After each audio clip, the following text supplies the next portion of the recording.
तो अब हमें पता है कि we have got variety of these fabrics हमारे पास है। फैब्रिक कॉटन का हो सकता है, वूल का, सिल्क का, जूट का एट्सट्रा, हमें वो सब पता अब चल गया।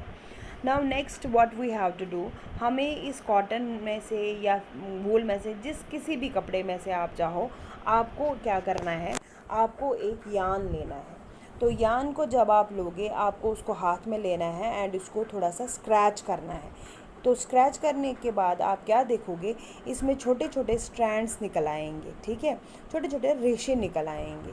तो वो रेशे आपने तब भी देखा होगा जब आप नीडल में धागा डालने की कोशिश करते हो। एट दैट टाइम नीडल का जो धागे का एंड होता है उसमें भी आप देखते हो छोटे छोटे स्ट्रैंड्स होते हैं जो कि आपको धागा नीडल में डालने में थोड़ी डिफ़िकल्टी लाते हैं।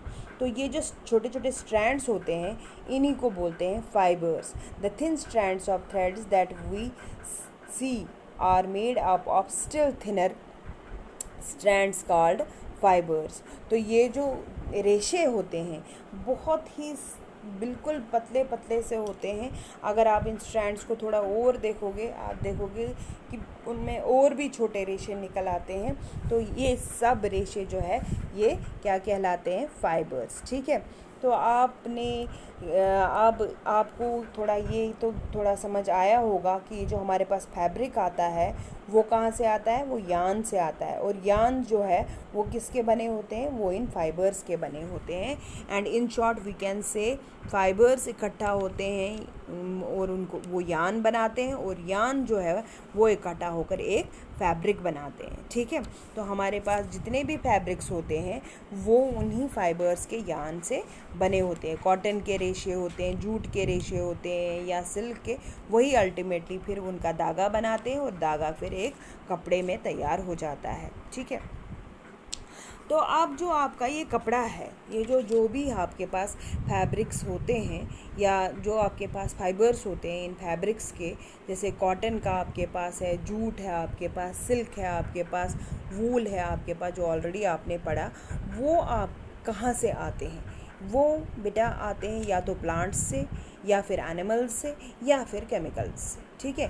यानी पे ऑन दिस बेसिस हम ये कह सकते हैं हमारे पास जो फाइबर्स के टाइप्स है वो हमारे पास दो है। एक हुआ नेचुरल फाइबर्स और दूसरा हुआ सिंथेटिक फाइबर्स।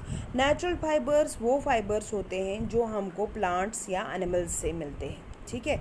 जैसे हमें प्लांट से मिलता है कॉटन, प्लांट से हमको मिलता है जूट, इनको हम नेचुरल फाइबर्स कहते हैं। लाइकवाइज हमको एनिमल्स से मिलता है वूल, जैसा आपको पता है कि शीप के फ्लीस से या गोट के फ्लीस से हमको वूल मिलता है, रैबिट के बालों से, याक के बालों से, कैमल के बालों से हमको वूल मिलता है। और सिल्क जो है वो हमको सिल्क वर्म के कोकून से मिलता है।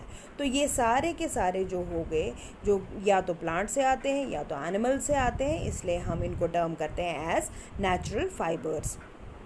और जो दूसरे वाले होते हैं, इन फाइबर्स को हम बड़े टाइम से यूज़ कर रहे थे, मतलब थाउजेंड्स ऑफ ईयर्स से हम इन्हीं नेचुरल फाइबर्स को यूज़ कर रहे थे, तो और यही अवेलेबल थे। लेकिन कुछ 100 साल पहले हमने क्या किया, हमने सिंथेटिक फाइबर्स की ओर टर्न किया, ठीक है। ये सिंथेटिक फाइबर्स जो होते हैं ये मेनली केमिकल सब्सटेंसेस से बने होते हैं और इनका जो सोर्स है वो प्लांट्स और एनिमल्स नहीं होते हैं। इन में आपके पास आता है जैसे पॉलिस्टर हो गया, नायलॉन हो गया, एक्रिलिक हो गया या पॉलीथीन हो गया, ये सारे के सारे आ जाते हैं सिंथेटिक फाइबर्स में।